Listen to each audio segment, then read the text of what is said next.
It's like what's his name, Mr. Strayhorn. I can't think of his first name. He replaced Regis Philbin on the Regis and Philbin. Kathy, well, not Kathy Lee. What's the girl who does it now? I forgot. Kelly Ripa, right? So what's the brother used to be a football player, and he started a new show. He replaced Regis Philbin with Kelly, and the first week he got a dress on. And I ain't mad at him. You know, you look good. But the point is that, you know, I mean, I would say, do I have to wear a boy in a dress to go to the next level? Do I have to have a show where I'm kissing on white folks every day? I'm not opposed to that, but do I have to do it? Do I have to be kissing on blonde white women every shit? Now, some of y'all want to do that, I know. I'm not saying that's a bad deal. I'm saying, do I have to be somebody else to make the money? I'm not saying a brother has to wear a dress to make money. It seems like the black man to make any money. I don't think Denzel has ever wore a dress.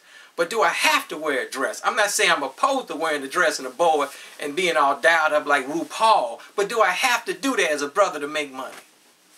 Do I have to be a race-neutral Negro? I can't talk about poor black people. I can't talk about race and whatnot and racism and bigotry in America. Do I have to give it all up to make 6 and 7 figures? But that ain't really the issue. The really issue, like I said before, is about belief. And we have to encourage each other to believe in ourselves, believe in our ability, and to take action, the actions necessary to achieve our goals. Man, because like you say, when you set yourself, I say, man, I like to be Lester Holt, but I'm not. I mean, and one say, let's realistically, I ain't gonna be Lester Holt. But how good can I be? I would love to have a show like Tavis Smiley. I drove Tavis Smiley last year. We ain't talk much. That's a long story. We'll talk about that behind the scene, off camera, I'll tell you that. He was cool, but I drove Tavis Smiley, but I don't think I'm going to get a PBS show like Tavis Smiley. I like Tavis. You know, some of y'all don't. Y'all mad at Tavis. I understand. So if I can't get to that level, what level can I get to? How much success if I can't get the Academy Award, win the Emmy, you know what I'm saying? Get my own reality show. How successful can I be? When I say I'm talking about you.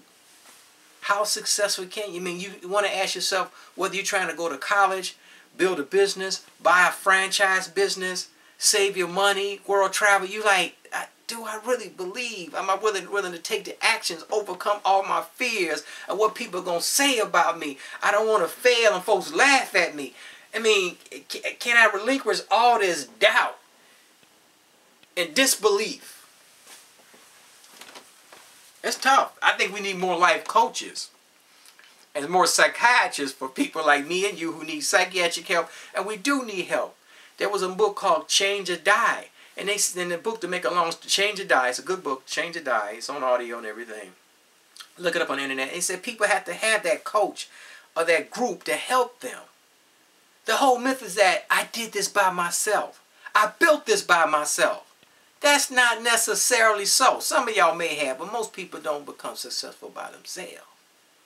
They had to have somebody to help them develop an attitude of gratitude.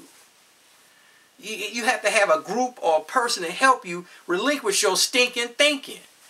I mean, I still have it. I struggle with it. And it's a book I have to go buy, or I shouldn't say buy. I have to go read. Go to the library and get it. It's called The Art of Procrastination. I may try to go get it today and go to the library and read through it. Because, you know, I may be always a procrastinator. But I may not be able to actually get rid of all of my procrastination, all of my bad habit, some of my stinking thinking. But I may be able to get rid of just enough of my stinking thinking, just enough of my bad attitude, just enough of my disbelief and my doubt in myself and in the universe, where I can obtain some success, add value. Because it's really about how you be successful. You add value. You entertain people. You provide food, clothing, and shelter. This is not rocket science stuff. People who are famous, or rich rather, they provide food, clothing, and shelter. They provide a service. Other folks, they act the food on a reality show, or on television, on some movies, and they entertain people. Basketball players entertain people. Sports people. Athletes, they're entertainers basically. They entertain the masses. They give the masses bread and circus. And they have a nice... And you say, man, can I really do it? So let me end the show that you have to go out... I mean, really, for some of y'all can do it. That's fine.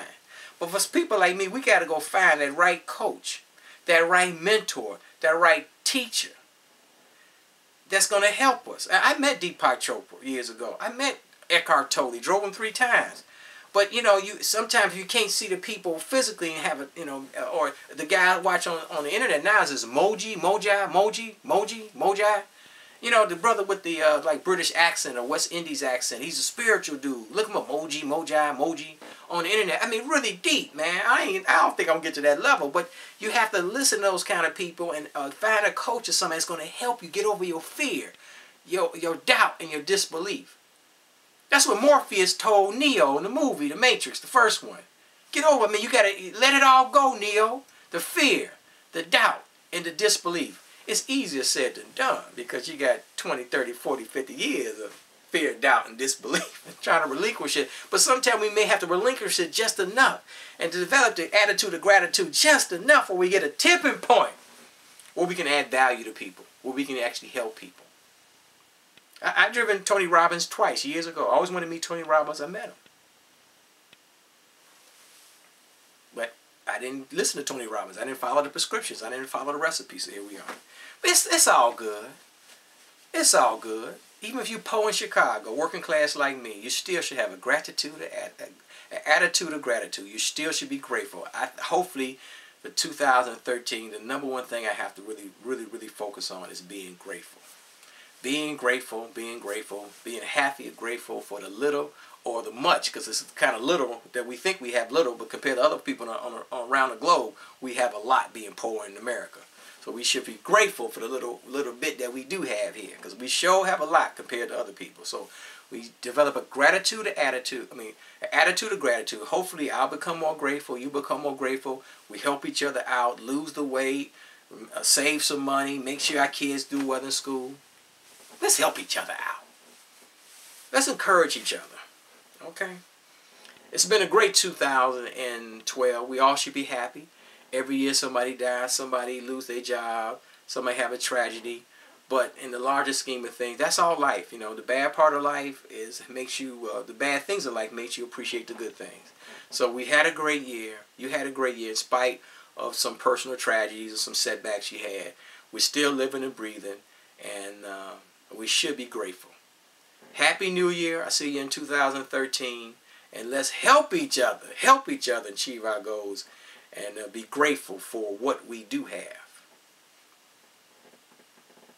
See you next month.